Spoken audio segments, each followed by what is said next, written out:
no livro de 1 Reis, capítulo 12. 1 Reis, capítulo 12.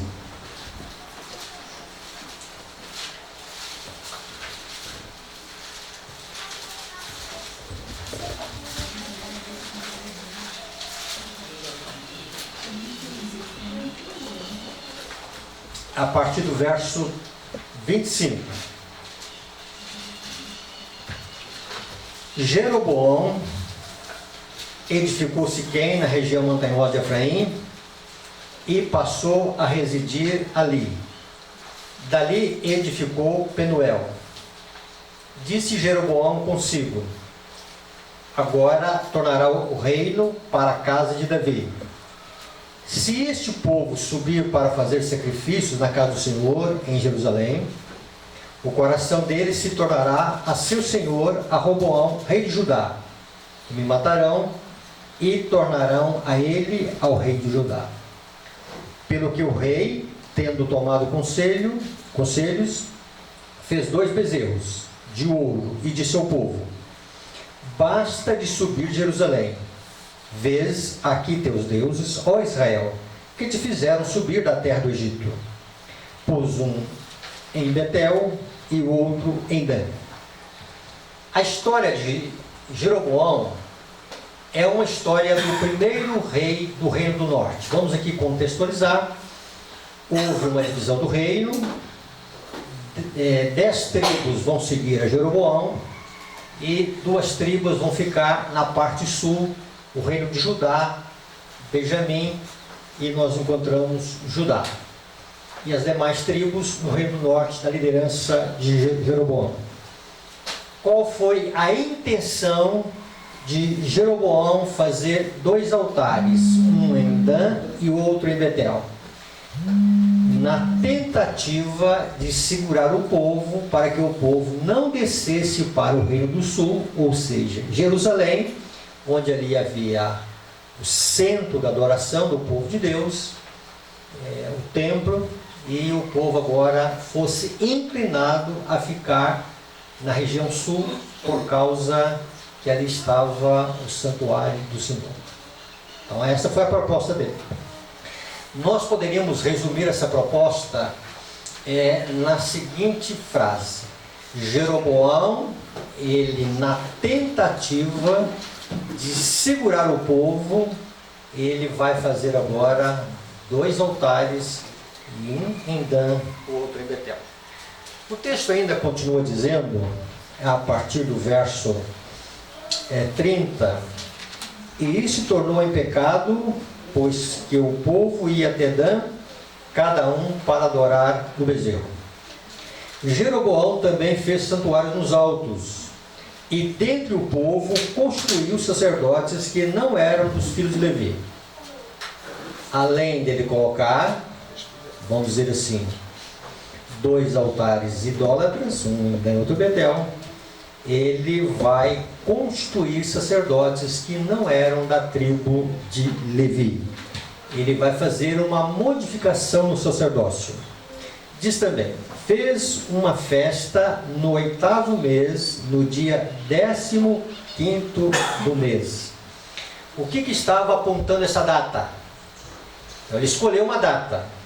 E aqui diz que fez uma festa no 8º mês, no dia 15º do mês, igual à festa que se fazia em Judá. Então ele quer fazer agora uma concorrência em termos de adoração, para que o povo de Deus permanecesse na região norte. E diz que sacrificou no altar, semelhantemente em Betel, e ofereceu sacrifícios aos bezerros que fizera. Também em Betel estabeleceu o sacerdote dos altos que levantara. No 15º dia do 8º mês, escolhido, olha o texto bíblico, a seu bel prazer, subiu ele ao altar que fizera em Betel, e ordenou uma festa para os filhos de Israel, subiu para queimar incenso. Esta é a história de Jeroboão nesse contexto aqui, nesses versos. Observe aqui que o que está em foco aqui é a adoração. O que está em foco aqui é segurar o povo na região norte, para que o povo não descesse até o reino do sul. E ele vai construir uma classe de sacerdotes que não era da tribo de Levi, vai escolher datas que não eram datas que estavam dentro daquilo que Deus havia estipulado, e ele vai convidar o povo para a festa, para o seu bel prazer, e ele vai subir também para queimar incenso. Esta é a história de Jeroboão. A partir do capítulo 13, nós vamos ver mais adiante, vai aparecer ali um outro personagem, o homem de Deus. Mas nós queremos aqui analisar aqui com vocês aqui dois textos que vai nos ajudar a entender aqui a história de Jeroboão. Preste bem atenção nisso aqui. Muito trabalho vos será o subir a Jerusalém, um sino de oração. Insistiu ele: vês aqui teus deuses, ó Israel, que te fizeram subir da terra do Egito. Assim foram eles convidados a se prostrarem perante imagens de ouro, e observe aqui, grife bem essa frase, e adotar estranhas formas de culto. Então, no sentido de querer segurar as pessoas na adoração, tanto em Dan como Betel, ele vai colocar ali um bezerro de ouro, idolatria, e ele vai adotar estranhas formas de culto. No momento mesmo que ele estava oficiando e queimando incenso durante a dedicação do altar estranho que havia levantado em Betel, apareceu ali perante ele um homem de Deus do reino de Judá, enviado para denunciá-lo pela presunção em introduzir novas formas de culto. Consegue entender alguma coisa no paralelo de Jeroboão com os nossos dias? Guarde bem aí, tá? Tá? Então é o seguinte, vamos segurar as pessoas. Se nós segurarmos as pessoas, tá certo? Na adoração, tudo bem, tá? E aí ele vai introduzir estranhas formas de culto, e ele vai introduzir novas formas de culto. Irmãos, tanto a palavra de Deus como o Espírito de Profecia trazem realidades do hoje. Vamos aqui entender essa questão dessas novas formas de culto. A primeira coisa, nós temos que entender isso aqui. A proposta é de colocar um bezerro de ouro, de onde que ele estava, vamos dizer assim, recebendo esse conceito. Um conceito do Egito, um conceito que veio de uma origem pagã. Então, observe aqui, dentro do paganismo, só para entender a questão do paganismo. No paganismo, a divindade é representada por seres criados. Então, por exemplo, o sol, a lua, as estrelas, são coisas criadas, tá? Pode ser seres, pessoas, como também pode ser coisas criadas. Quando nós encontramos um bezerro, o bezerro é um ser criado, é uma criatura. Então, esse é o princípio do culto que é relacionado com o paganismo, tá?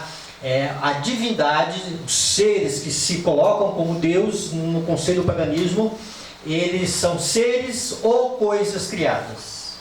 A segunda que nós precisamos entender no culto pagão é que a divindade é visível. Hoje nós estamos aqui numa adoração a Deus. Nós estamos adorando um Deus invisível, que habita numa luz inacessível aos nossos olhos, mas nós sabemos que esse Deus é real. Ele não é representado, vamos dizer assim, fisicamente numa imagem. Esse é o conceito do cristianismo, o conceito bíblico. Qual é o conceito do paganismo? A divindade era visível. Então, em vez do povo descer a Jerusalém para cultuar um Deus invisível, ele estava agora propondo que em Betel havia a visibilidade de um Deus. Então, repetindo, o paganismo e a divindade representada por seres ou por coisas. Também a divindade é visível. Outro conceito do paganismo: a divindade, ela tem atributos e paixões do homem, ou paixões humanas. Tá? Então, esse é um conceito. Se nós observarmos esses três conceitos, irmãos, vamos entender por que Deus proibiu de fazer imagem de escultura. Então, quando Deus está dizendo, não farás para ti imagem de escultura, Deus tinha duas razões em mente. Deus é um Deus zeloso, é o único Deus que deve ser adorado, há um princípio aí dentro dessa questão da idolatria, mas também há um outro conceito dentro da idolatria, que a mente desviada da perfeição infinita de Jeová seria atraída para a criatura em vez de ser para o Criador. E rebaixando suas concepções acerca de Deus, semelhantemente o homem iria se corromper. Quando nós olhamos Paulo lá em Romanos, o que Paulo vai dizer? Mudaram a glória de Deus incorruptível em semelhança da imagem de um homem corruptível, bem como de aves, quadrúpedes. Aqui nós poderíamos colocar até no caso de Jeroboão aqui quadrúpedes, tá? Um bezerro.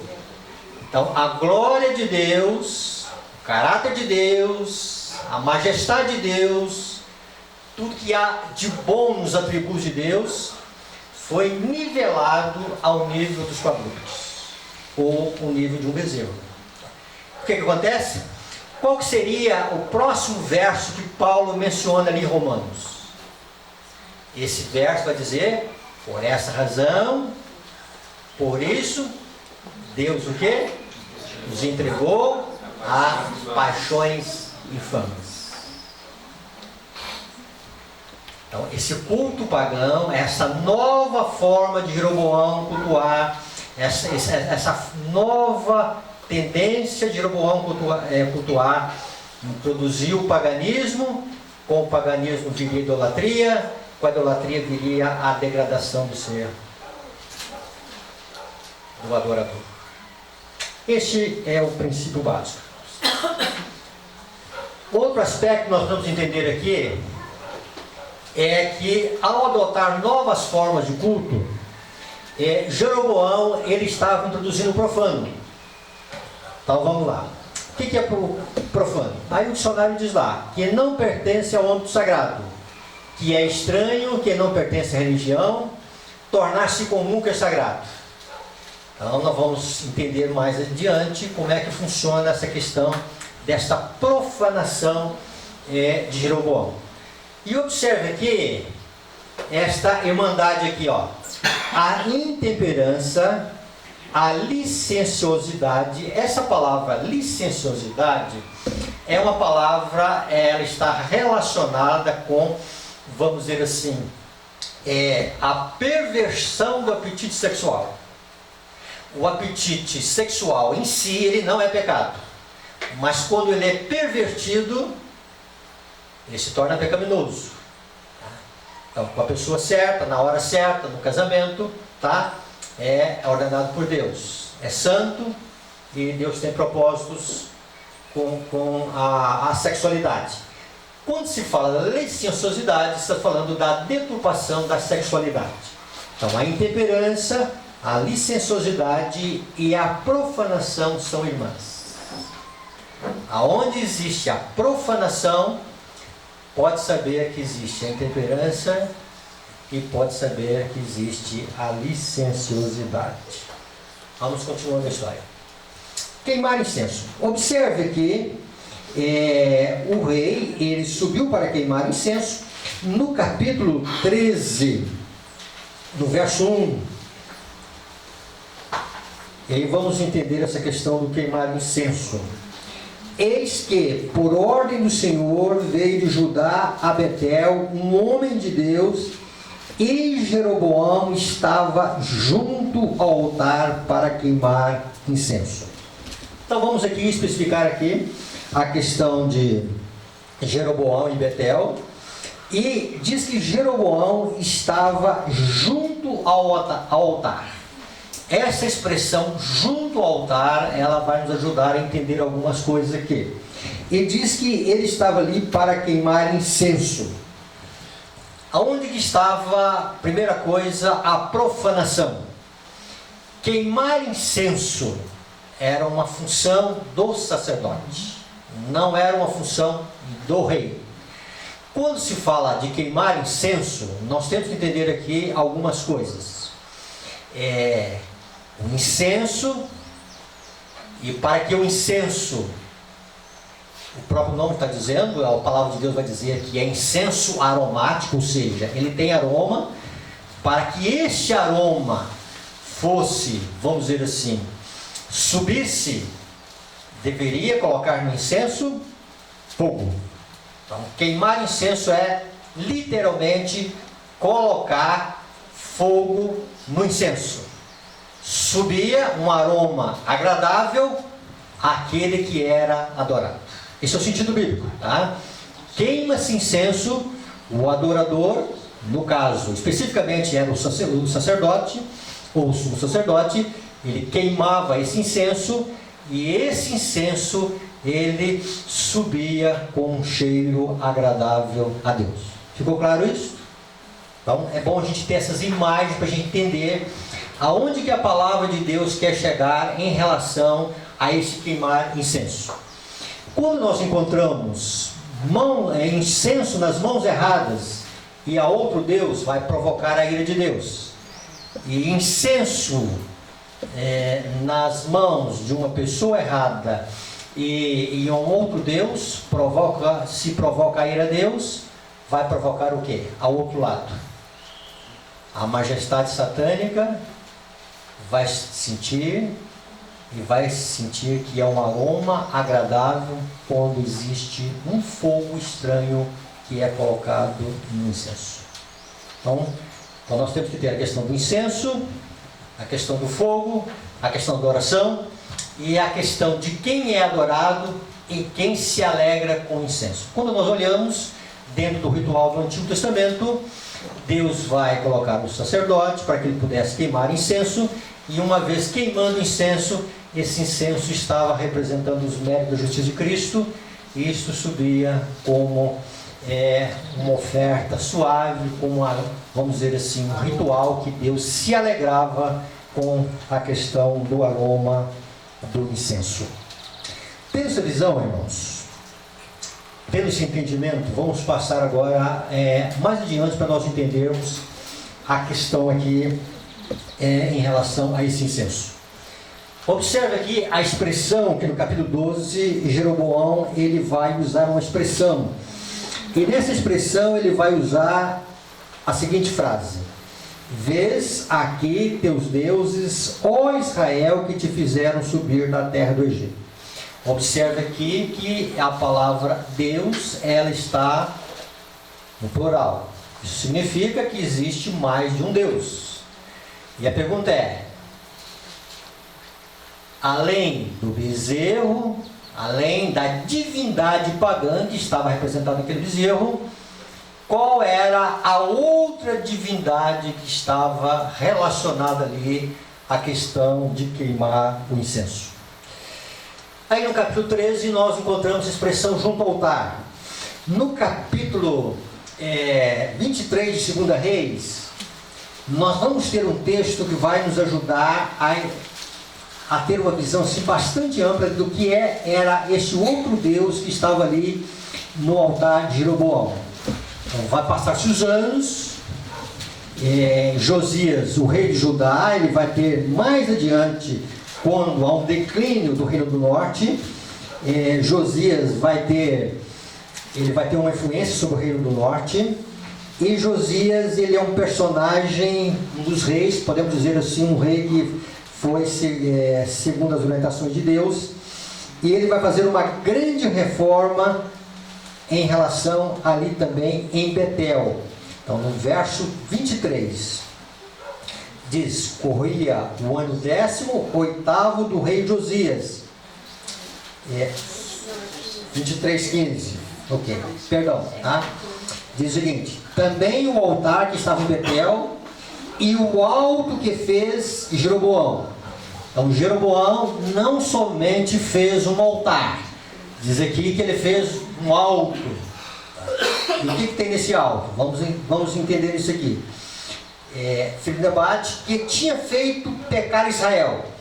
Esse altar, junto com o alto, o rei derribou. Destruiu o alto, reduziu a pó o seu altar e queimou o poste ídolo. O que se está aqui em relação a isto? Alto. Então se levantava uma divindade pagã, né? Uma imagem, que é esse o sentido, tá? É chamado de poste ídolo. Então você mentaliza aí uma haste, tá? Em cima dela uma divindade. Isso vai ocorrer também em Juízes capítulo 6, verso 25. O mesmo sentido aparece ali em Juízes capítulo 6, verso 25. Deus dizendo para Gideão, no capítulo 6 e no verso 25. A ordem de Deus veio. Naquela mesma noite lhe disse o Senhor: toma um boi que pertence a teu pai, a saber, o segundo boi de 7 anos, e derriba o altar de Baal que é de teu pai, e corta o poste ídolo que está junto ao altar. Então, observe um altar, e junto ao altar um poste ídolo. Quando você vai para um dicionário de teologia, você vai lá e olha a palavra poste ídolo, e aí você vai entender que é uma divindade no aspecto feminino. Então o Antigo Testamento sempre vai apresentar para nós essa linha. Baal, aqui alguns traduzem, por exemplo, a Almeida, a nova Almeida atualizada, ela coloca a Será. Então você vai para a melhor melhor tradução na língua hispana está ali também a Será, ou a Será, com as outras traduções. Em algum momento, essa divindade feminina é chamada de Astarote no Antigo Testamento. Então, uma divindade feminina. Vamos voltar aqui ao conceito de uma divindade feminina. E uma divindade revestida com atributos e paixões humanas. E a grande pergunta aqui que nós precisamos entender é: qual era, vamos dizer assim, o principal atributo de Astarote? Qual era, vamos dizer assim, a paixão humana que era mais salientada em Astarote? Aí coloca a resposta. Vamos colocar duas respostas: fertilidade e sexualidade. Por que o culto do Antigo Testamento ele é seguido de orgias, licenciosidade? Porque é o seguinte: a mente ela não consegue se elevar acima daquilo que ela contempla. Isso é uma lei bíblica. E essa lei ela é chamada, em outra maneira, somos transformados pela contemplação. Então vejam bem, a mente, o ser humano, ele não consegue se elevar acima do que ele contempla. Quando nós olhamos o Salmo 15, verso 8, diz lá que o adorador que faz uma imagem de escultura, ele se torna semelhante àquilo que ele adora. Então veja bem, O que seria o queimar incenso para essa deusa? Seria alguma coisa daquilo que ela gostaria de receber dentro daquilo que imperava na sua paixão humana. Uma divindade, voltando a repetir, como a paixão humana. Então, por isso, voltando a repetir, a licenciosidade, a perversidade do sexo no Antigo Testamento é vista e, vamos dizer assim, dentro da adoração. Isso pode ser visto dentro dos cananeus, isso pode ser visto dentro dos moabitas, isso pode ser visto em várias etapas do Antigo Testamento. Observe aqui, só para a gente entender isso aqui, tá? Quando ali existe o bezerro de ouro, e esse bezerro de ouro, ali em Êxodo 32, quando Moisés desce com as tábuas da lei de Deus, o povo de Deus está adorando o bezerro de ouro, e diz ali o texto bíblico que Moisés viu o bezerro e as danças. Então vamos lá, vamos associar aqui danças e a questão da sensualidade. Quando se fala da sensualidade aqui, está se falando da biosensualidade.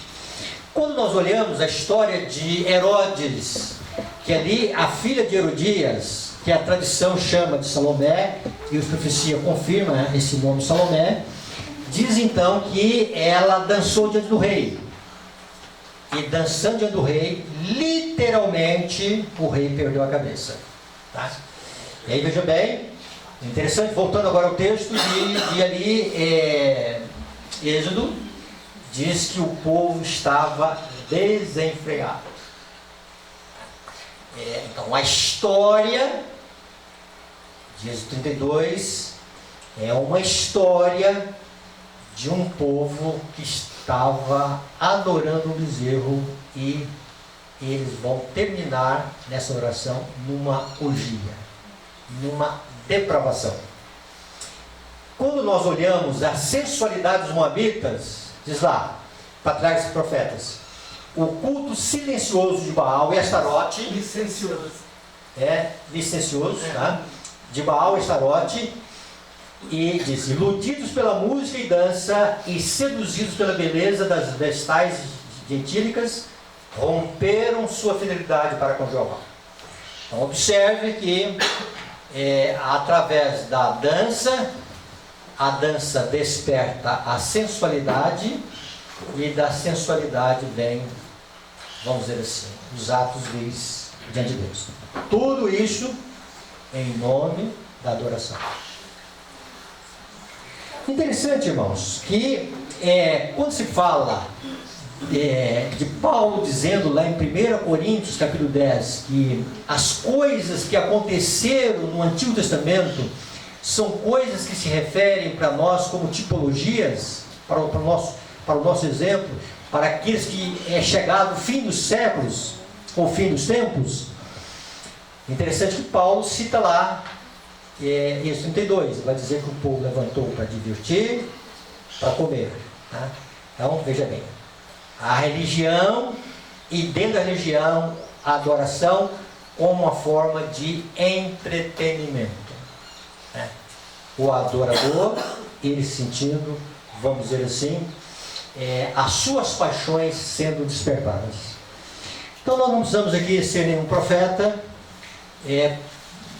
para, vamos dizer assim, profetizar que um dos sonhos de Satanás é que termine a história do povo de Deus aqui como foi a história do povo de Deus lá em Baal Peor, no livro de Números, e a história do povo de Deus ali diante do Sinai. Tem essa visão? Você já conhece aqui, mas vamos recapitular isso aqui, tá? As coisas que descrevesses como tendo lugar em Indiana, que é o local dos Estados Unidos, o Senhor revelou-me que haviam de ter lugar imediatamente antes do fim do tempo da graça. Demonstrar-se-á tudo quanto é estranho. Então, vamos lá. O culto de Jeroboão que teve uma parte ali na América do Norte, um laboratório, uma pequena manifestação, tá? E aí o que acontecer? Vai acontecer nos últimos dias, antes do fechamento da porta da graça, tá? E diz o seguinte, ele diz antes, não é após o fechamento da porta da graça. Haverá gritos com tambores, música e dança. Os sentidos, o que seriam os sentidos? A razão, o juízo, a consciência, eles dos seres racionais ficariam tão confundidos que não se pode confiar neles quanto a decisões corretas. Então, vocês já conhecem isso, só para a gente recapitular essa questão. Né? Em relação a isto, ela diz que uma balbúrdia de barulho choca os sentidos e perverte aquilo que, se devidamente dirigido, seria uma bênção. As forças das instrumentalidades satânicas misturam-se com o alarido e o barulho para ter um carnaval. Então lá, o que Jeroboão fez foi literalmente fazer um carnaval para que o povo de Deus não fosse a Jerusalém. O que acontece ali em Êxodo 32 foi literalmente um carnaval para que o povo pudesse ter uma satisfação na adoração. O que acontece, irmãos, ali em o livro de Números, próxima à entrada, onde as moabitas, as midianitas vão seduzir o povo de Deus, o que vai acontecer? Literalmente um carnaval. Tá? O que acontece em Diana? Ali foi numa pequena escala, numa pequena região, tá? Coisas estranhas que vão de ocorrer no futuro. Satanás fará da música um laço pela maneira por que é dirigido. Tendo essa visão, tá? De que aquilo que aconteceu com Jeroboão, ou no tempo de Jeroboão, vai se repetir nos nossos dias, e a gente tem que fazer uma pergunta: como isto vai se repetir? Aí nós temos agora que introduzir um outro conceito aqui, que também já é conhecido de vocês: apostasia ômega. Não vos enganeis, muitos se afastarão da fé. Apostasia, tá? Dando ouvidos aos espíritos sedutores e doutrinas de demônios, tá? Então Jeroboão, ele estava fazendo alguma coisa que havia uma influência de espíritos do mal. Temos agora perante nós o alfa desse perigo. O ômega será de natureza mais assustadora. Aqui não será uma palestra falando tudo sobre o ômega, apostasia ômega, tá? Eu não conheço tudo sobre apostasia ômega, e também algumas coisas ficaram assim, não muito claras para nós. Mas à medida que o tempo vai avançando, nós vamos tendo discernimento e entendendo a apostasia ômega. 3 coisas nós podemos visualizar na apostasia ômega. A primeira seriam teorias espiritualistas acerca da personalidade de Deus. Então descaracterizar Deus. Deixa eu ver, está certo? Tá? Vestir Deus com uma nova roupagem. Tá? Segunda, a verdade presente substituída por novas doutrinas. O que o Espiritismo deixa entender para nós? A igreja precisa de uma reforma. E aonde será proposto essa reforma? Dentro da apostasia ômega. Vamos mudar os nossos marcos doutrinários. Irmãos, a crença no saldo vai ser abalada. A crença na questão dos mortos vai ser abalada.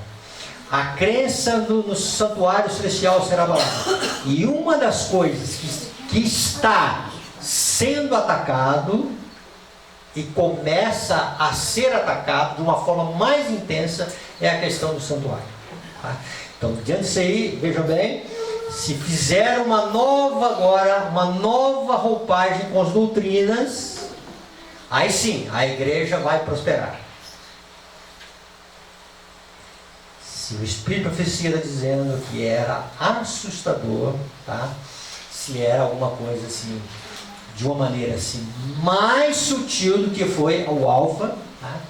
E a outra coisa que se propõe diante disso tudo, destronar Deus e colocar o homem como Deus. Olha o que ela vai dizer lá no livro Conselho sobre Mordomia. Ela está aconselhando alguém. O eu tem sido o seu Deus. Seu alfa e o seu homem. Tá? Então Deus é destronado e o eu é exaltado. Ok. Tá? Vamos avançando isso aqui.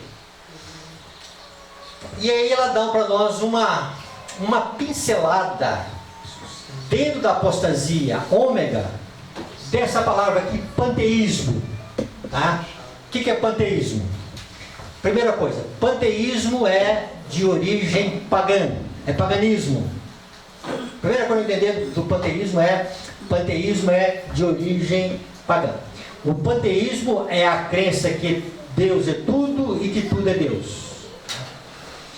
Deus é uma essência que penetra toda a natureza, habita por conseguinte em todos os homens, e ali ela fala que para que o homem possa desenvolver a santidade, basta que ele possa desenvolver o poder que está dentro dele. Tá? Então isso, vamos dizer assim, é o panteísmo. Tá? Você pode, basta você desenvolver o poder que está dentro de você. Tá? Isso aqui é uma letra de uma música, não só uma letra. Tá? Não estou falando aqui de ritmo, não estou falando de harmonia, não estou falando de melodia, estou falando de letra. Diz assim, ó: o amor de Deus é um arco-íris. É uma música cantada por uma celebridade adventista, tá? O amor de Deus é um arco-íris, tão perfeito se vê, pois nele está Jesus, eu e você, Jesus, eu e você. O que você está enxergando aí? Panteísmo? Olha aqui. O amor de Deus é um arco-íris. Nada disso, tá? Então, quando eu vejo um arco-íris, eu posso dizer que nele eu vejo o amor de Deus, tá? Mas eu não posso dizer que o arco-íris é o amor de Deus, tá? E aí veja bem, pois nele está Jesus. Jesus nunca esteve no arco-íris, tá? O arco-íris me aponta para o poder criador, me aponta para o conselho de Deus, me aponta para, vamos dizer assim, a graça de Deus, tá? Então o arco-íris, ele faz parte do trono de Deus. Quando você fala em Apocalipse 4, você vai ver o arco-íris, tá? Eu posso dizer, mas eu não posso dizer que Jesus está no arco-íris. Então o que o panteísmo ensina? Eu olho para o arco-íris, lá está a pessoa de Cristo, lá está a pessoa de Deus. Eu olho para aquela bananeira, ali está Deus. Eu olho para você, ali está Deus. Essa aqui é uma letra, tá?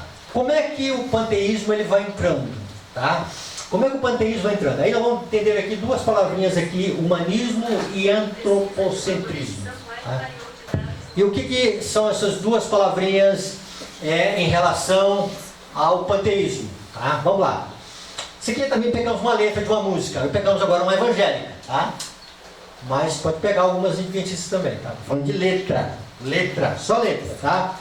Você conhece muito bem essa música, é uma música raridade. Tá, vamos lá. O que seria o humanismo? O humanismo seria uma valorização do ser humano. Vamos estar aqui um exemplo aqui, tá? Um dia desse eu fui ao correio. E ao chegar ao correio, tinha lá uma pessoa para ser atendida. Só uma pessoa. Eu olhei para a pessoa e fui para a questão da senha. Tá? Falei assim, vamos ver se funciona. E fui para a questão do idoso, né? Uma senha especial. E aí a máquina imprimiu e deu lá o meu número. E não deu outra, né? Na tela. Meu número. E eu passei na frente. Isso é uma lei humanista. tá? É uma supervalorização do ser humano de uma forma errada. O que seria o certo? Possa ser que o rapaz teria mais prioridade que eu. Possa ser que seja o tempo que ele saiu do trabalho, foi curto, ele precisava lá correndo. Possa ser que havia uma emergência. Então veja bem, irmãos. Então nós estamos vivendo num mundo em que o humano é mais do que valorizado. Há uma tendência de colocar o ser humano cada dia mais com conceitos, ideias, sentimentos, emoções, direitos acima daquilo que Deus gostaria que acontecesse. Isso é humanismo, tá? Esta ênfase no ser humano. Quando nós encontramos a questão do antropocentrismo, aí nós temos que recordar o nosso pensamento para a Idade Média. O que aconteceu na Idade Média? O centro é Deus. E aí veio o Renascimento, e dentro do Renascimento veio o seguinte, né? Vamos permutar, em vez de colocar Deus como sendo o centro do universo, vamos colocar o homem como sendo o centro do universo. Então são esses conceitos pagãos, é o humanismo, são essas tendências modernas que vão atingindo também a adoração, tá? E vamos entender isso aqui, nessa questão aqui, para nós entendermos a adoração. A música, a letra diz: eu não vou cantar porque eu não sou um bom cantador como aquele, tá? E aí diz: tudo que eu consigo é imaginar a riqueza que existe dentro de você. O ouro eu consigo só admirar, mas te olhando eu posso a Deus adorar. Veja aí a centralidade da criatura. Veja ali o antropocentrismo, o homem como sendo o centro. É através do homem que eu adoro a Deus. Percebe isso? Como que Satanás ele está fazendo uma inversão de valores com conceitos humanistas, conceitos panteístas, colocando o ser, a criatura, no lugar de Deus. Qual é a nossa tendência hoje? Um culto para o homem, um culto para mim. O importante é eu sentir bem. E pastor, foi uma mensagem maravilhosa, tá? E aí, pastor, foi alguma coisa assim fora do comum, né? O que aconteceu lá? Não, pastor, me senti bem. Eu me senti bem, tá? Então veja bem, então há uma tendência cada vez mais, né, vamos dizer assim, entrando dentro do nosso arraial, tá, essa ênfase no ser humano. Antes de nós chegarmos à parte final dessa, vamos colocar aqui a terceira e última coisa. Então nós encontramos a questão do paganismo nas novas formas de adoração e nas estranhas formas de oração de Jeroboão. Nós encontramos junto com a questão do paganismo, a idolatria, que está intimamente relacionado à questão do paganismo, e nós encontramos o excêntrico. O que seria o excêntrico? Tá? Uma coisa fora do comum, fora dos padrões normais. Uma representação visível de Jeová seria mais atrativo do que a fé no Deus invisível. Essa é a proposta de Jeroboão, tá? Vamos fazer aqui em Betel um culto diferenciado. Vamos fazer aqui um culto que atende à mentalidade secularizada. Vamos atingir essa questão pós-moderna. Vamos introduzir o excêntrico. Vamos introduzir aqui aquilo que é, vamos dizer assim, fora do comum. E o que seria o comum? O comum seria o povo ir a Jerusalém, e em Jerusalém eles iriam ali ver um animal sacrificado no altar, e esse animal sacrificado no altar, eles iriam olhar com fé para o sacrifício expiatório de Cristo. Iria agora voltar para casa dizendo: olha, né, pequei, mas tem um substituto. Tem um Salvador, tem um Redentor. a Ele eu preciso adorar, a Ele eu preciso render o meu louvor. Quando isso acontece, irmãos, o excêntrico, o ouro sempre vai apelar mais aos olhos carnais do que um desejo natural. Jeroboão precisava colocar mais atrativos para que o povo não saísse da adoração dali da região de Samaria. Aonde existe o excêntrico, o teatral está. Aonde existe o excêntrico, os aplausos estão. Aonde está o excêntrico, irmãos? As expressões corporais, tais com mãos para cima, mãos agitando de um lado para o outro. E por falar nisto, tá? Vamos aqui usar a questão de um fumante. Um fumante que fuma aí de 40 ou quem sabe até mais cigarros por dia. Ele nunca começou fumando 20, 30 cigarros por dia. Ele começa com um. Então são dosagens. Satanás está trabalhando com dosagens. A música que está assustando hoje não vai assustar amanhã. Ela vai ser lenta, entendeu? Então são doses que estão sendo introduzidas, né? É uma adoração para mim, é um culto para mim, é um culto às emoções, é um culto em que os programas estão substituindo a palavra de Deus. Então hoje, no excêntrico, o visual, a decoração está se tornando mais prioritário do que a palavra de Deus. Em algum momento se perde tempo no sábado montando palcos na igreja. Em algum momento se perde dinheiro montando palcos. Em algum momento, irmãos, nós estamos transformando a igreja numa fonte de entretenimento para segurar uma geração que tem dificuldades com a palavra de Deus. Dentro disso, irmãos, o que vai acontecendo? Sempre o excêntrico vai sobressair mais, tá? Os balões que nós estamos assustando com a quantidade de balões que colocam hoje na plataforma dos nossos cultos, amanhã não vai assustar mais, porque vão vir mais coisas para satisfazer os olhos carnais. E aí o que acontece? O excêntrico fora do comum para segurar pessoas é o culto para o eu, é o culto para o homem, é a palavra de Deus substituída por bons programas. O excêntrico é a vontade de estimular o adorador a ter atrativo da adoração sem os princípios da palavra de Deus. Jeroboão não consultou o Espírito de profecia. Jeroboão não consultou a palavra de Deus. Jeroboão consultou a si mesmo, a seu bel prazer, porque o seu interesse era apenas um: segurar os adoradores, mesmo que os adoradores não estivessem adorando a Deus.